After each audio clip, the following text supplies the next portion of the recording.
Okay, here is the next victim. I believe this is a Philco 41-250.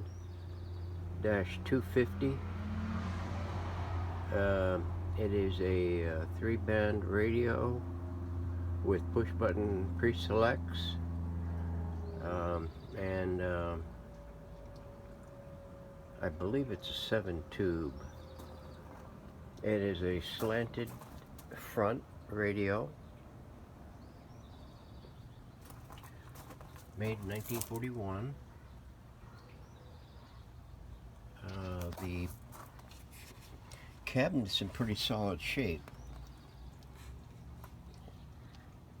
There is the bottom of it. It is still structurally sound, unlike some of them that are get a little wobbly up in here and down where this curved section meets the base.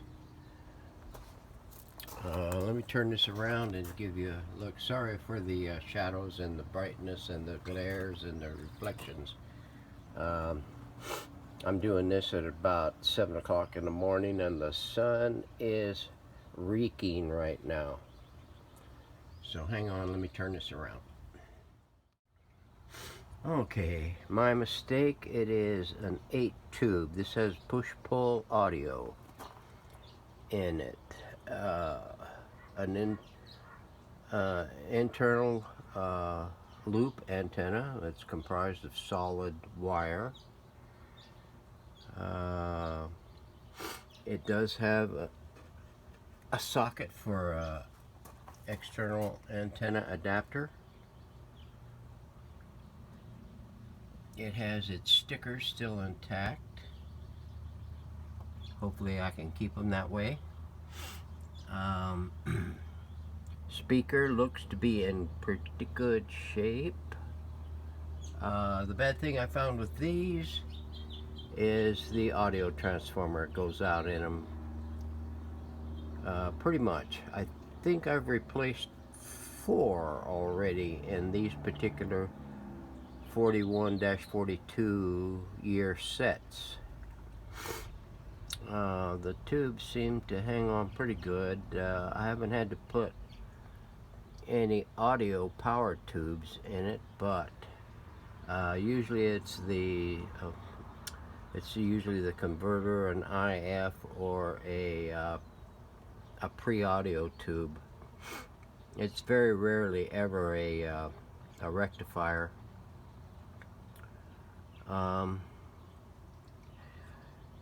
And usually about less than a dozen resistors are usually out of tolerance when that condition arises. It looks like it has. I don't know. That is a polarized power cord. Somebody's been here. We have been visited. So it'll be interesting to open this thing up and see if it still has its guts intact. Okay, well, give me a minute to get this thing opened up and we'll continue. Alrighty, we got it emptied. Speakers out of it. Everything is out of it. The inside looks pretty darn good, except for the dirt. Stickers are all looking good. The back and the base and the sides all look like they're still pretty much laminated. This is going to be a good candidate for refurbishment. Let's see. Let's go over here and look at the chassis. I've got these already done and ready to replace. I'm surprised these come off as easy as they do. Usually you have to knock them off with a chisel. But The dial looks really good. Usually there's flaking that generally happens on these particular dials, but this one looks like it's in real good shape. The chassis is, there's no telltale rust that I can see, not even on the not even superficial rust on the transformer can. And might be a couple spots wherever they made spot welds, but other than that, the chassis is just dirty. Tubes all look like their original tubes. Dial string all looks good and is intact. Oh, well, let's see, this here, oh, this is for the this here is for the indicator light assembly for the band. This is backlit to show you which mode you're in. That, I don't know if that's original. No, it's not. None of the others of this particular type had this. Looks like a lace. It's really what it looks like. So that has been changed. Rubber wiring, warning, Will Robinson. That is going to take a lot of finesse. This one here is going to be a little work, I have a feeling. Just turn it over and take a look. Well, all the original caps are in there. The one electrolytic has been replaced. This, I have a feeling, is an original, because it doesn't, that is some original soldering on there, and there's no splicing into it, so that's original. That has been replaced. This, oh yeah, has a, it's wanting to undress. I don't think those have been messed with. Generally, they're not. Rubber wiring.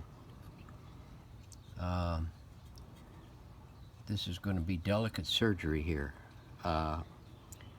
If I do some major disturbances in here to anything in this area.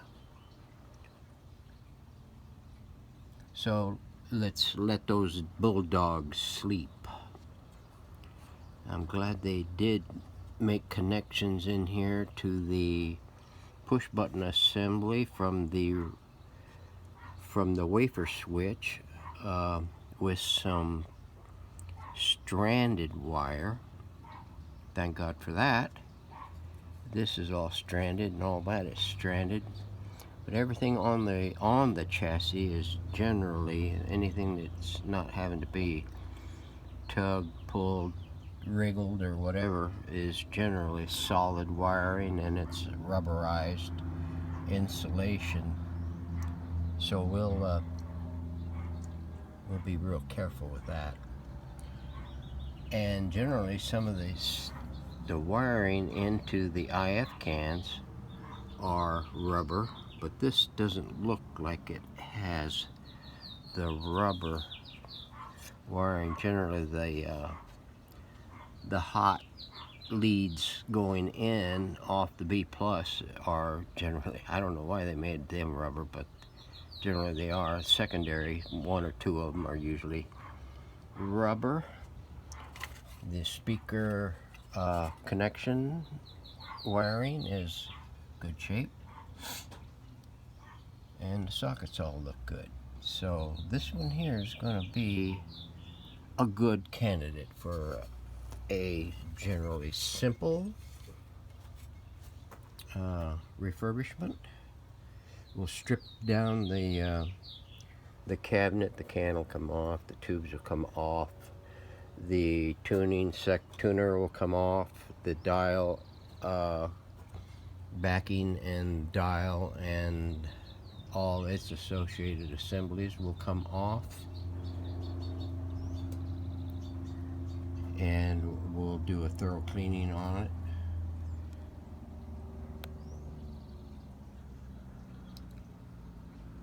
It'll get new stickers and labels. The grill cloth is going to get renewed. This thing already got a panel for it.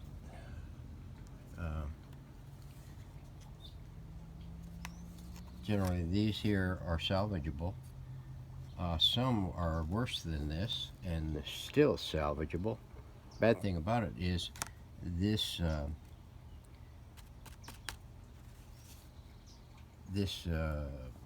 faceplate shrinks, and these tabs in here, there's 3 sets, they come through and hold that brass band on there, and when they shrink you get debuckling in this, and generally as long as you don't stretch it any more than it is, it will flatten back out and fit perfectly on a new faceplate.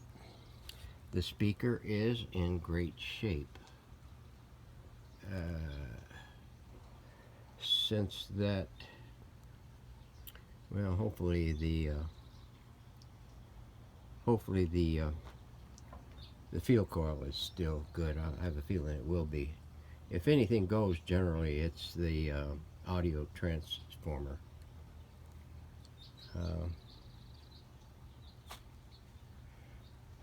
And the antenna is in great shape.